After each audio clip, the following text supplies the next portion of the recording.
Alhamdulillahilladzi ballaghana 'ashral awakhir min syahri Ramadhanal mubarak. Asyhadu an la ilaha illallah wahdahu la syarika lah, mujibu da'watid da'ina idza da'au. Wa asyhadu anna sayyidana Muhammadan abduhu wa rasuluh al-qail inna bisyami yasihhu as-saimu jisman wa ruhan wa ijtima'an. Fa nusalli wa nusallim wa nubarik ala sayyidina Muhammadin sallallahu alaihi wasallam alamil iman wa ala alihi wa ashabihil fusaha'il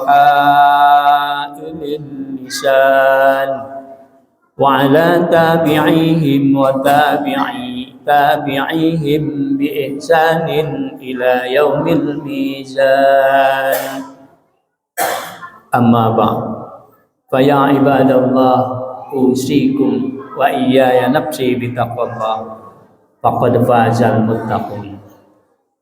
Faqala Allah Ta'ala fi kitabihil karim, ya ayyuhalladzina amanu taqullaha haqqa tuqatih wa la tamutunna illa wa antum muslimun.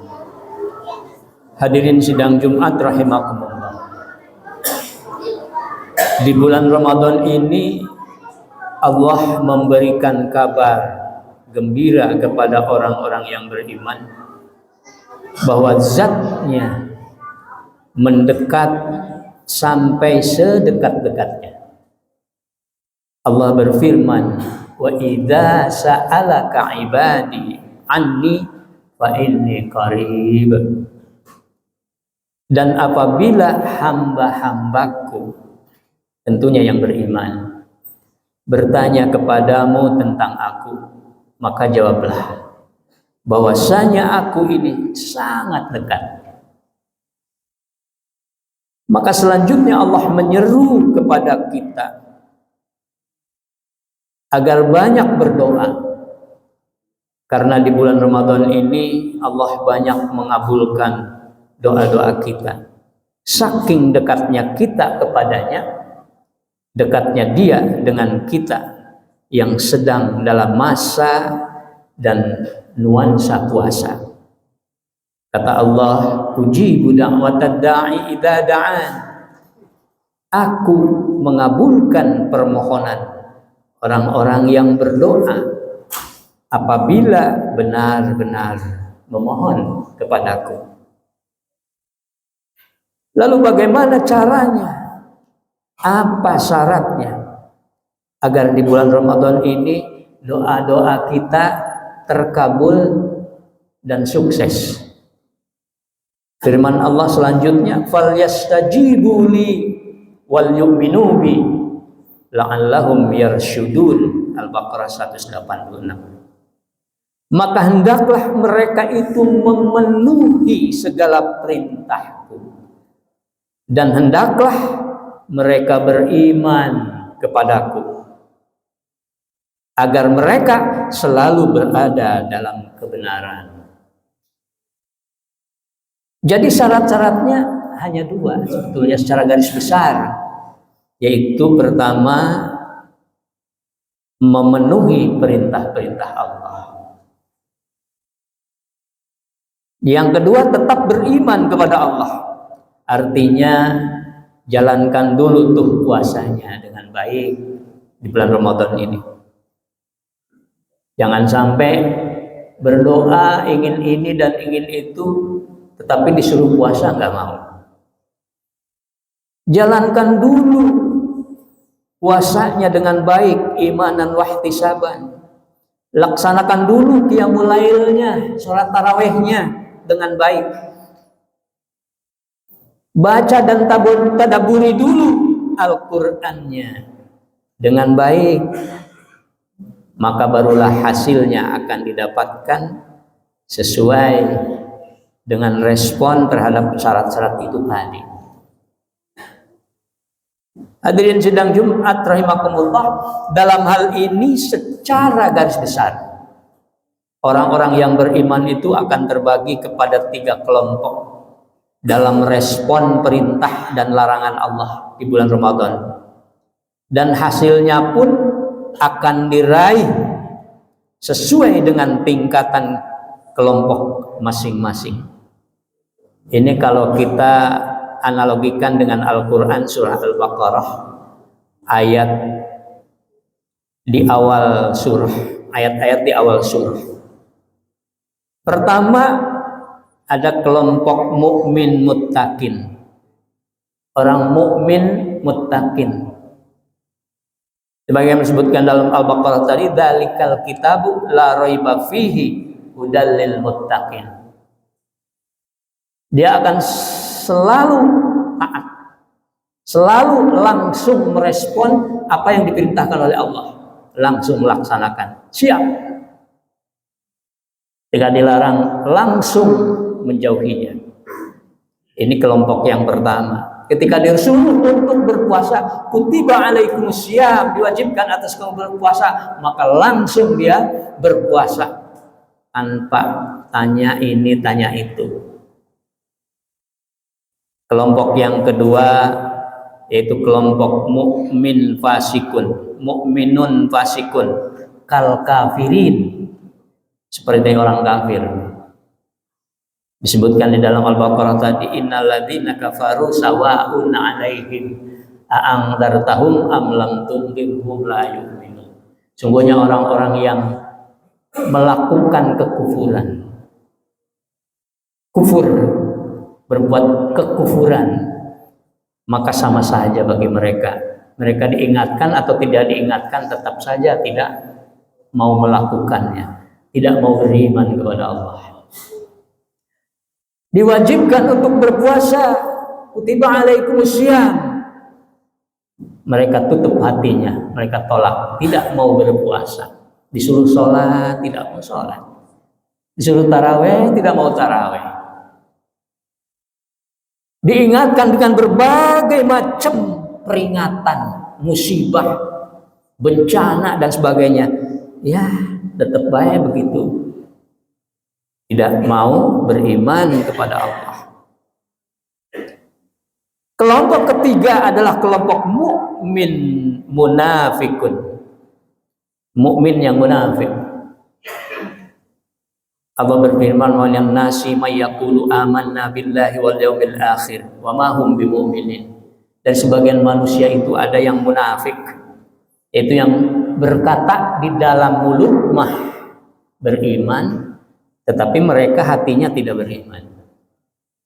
Mereka sholat, betul sholat seperti kita, tetapi hatinya tidak sholat.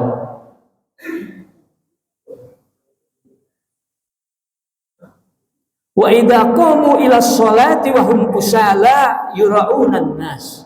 Ketika diperintahkan untuk sholat, mereka menuju sholat tetapi males-malesan, ogah-ogahan. Nah, ini orang yang termasuk munafik. Lalu apa hasilnya yang akan mereka terima? Mukminun muttaqun, mukminun fasikun, mukminun munafikun. Hadirin sidang Jumat rahimakumullah. Ini seperti riwayatnya Raja Iskandar Dzulkarnain dengan pasukan perangnya ketika mau perang menghadapi musuh dalam mempertahankan akidahnya. Walaupun tidak persis betul, tapi ada kemiripan. Yaitu ketika mau perang melawan musuh, pasukannya itu dikumpulkan dulu, kemudian diberikan nasihat, dan nasihat terakhirnya, nanti malam kita akan melewati sungai. Nah, kalau kita melewati sungai kemudian menginjak sesuatu, maka ambillah sesuatu itu, kemudian masukkan ke dalam as atau kantong yang kamu bawa. Maka ini masing-masing berbeda dalam responnya. Ada orang-orang atau pasukan-pasukan yang taat 100%. Pokoknya apa yang diperintahkan oleh Raja Zulkarnain akan saya lakukan. Setiap menginjak sesuatu, apakah itu batu atau apa, diambil kemudian masukkan ke kantong. Walaupun kantongnya sudah penuh, dia terus injak, ambil, masukkan ke dalam kantong. Tanpa tanya ini, tanpa tanya itu kepada Iskandar Zulkarnain, apa maksudnya? Langsung taat. Yang kedua, ada kelompok mereka yang setengah-setengah, mudabdab. Ini ambil apa enggak ya? Untuk apa sih ya? Kok kita diperintahkan untuk itu? Ya kadang-kadang dia ambil, masukkan. Kemudian malas ya, tidak diambil. Kadang-kadang ambil, kadang tidak. Jadi hanya sedikit yang keambil. Ya, tidak nyampe setengahnya barangkali. Sedangkan yang ketiga itu sejak awal dia sudah menolak. Apaan itu perintahnya? Gak ada gunanya sama sekali, malah memberatkan kita aja. Malah ketika ada yang diinjak, malah ditajong, ya, dikeluarin ke sana, gak diambil.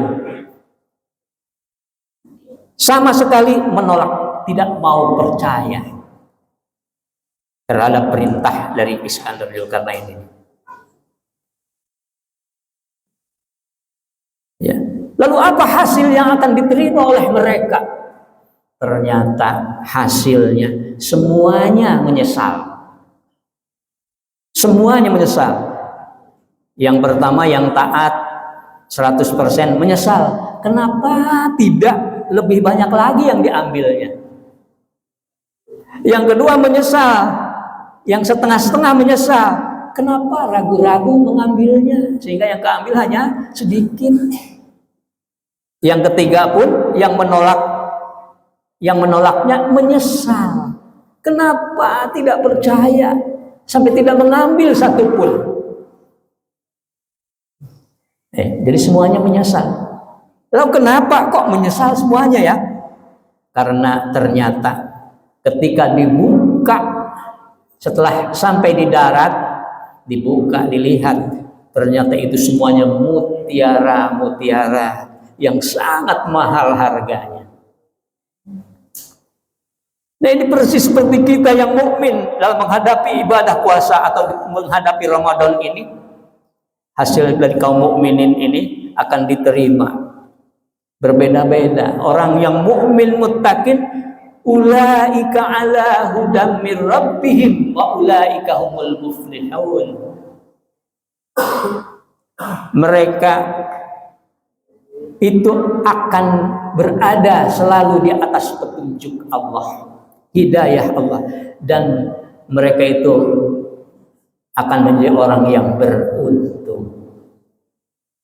Dalam surah lain, ulaika jazaohum magfiratun min rabbihim wa jannatun tajri min tahtihal anharu khalidina fiha wa ni'ma ajrul amilin. Mereka itu akan mendapatkan pahala yang besar. Mereka akan diampuni dosa-dosanya. Lalu mereka akan mendapatkan surga-surga dan mereka akan menikmati hasilnya. Lahum darajatun 'inda rabbihim wa maghfiratun wa rizqun karim. Bagi mereka adalah derajat, diangkat oleh derajatnya di sisi Allah. Dan diampuni dosa-dosanya serta mendapatkan rizki yang karim, yang mulia. Sedangkan orang yang fasik, kal kafir, lahum adabun alimun bima kanu yakdzibun. Mereka akan mendapatkan siksa yang pedih karena mereka berdusta. membohongi diri, menutup diri dari kebenaran. Dan yang mukmin munafik pun fama rabihat tijaratuhum wa ma kanu muhtadin. Dan maka mereka usaha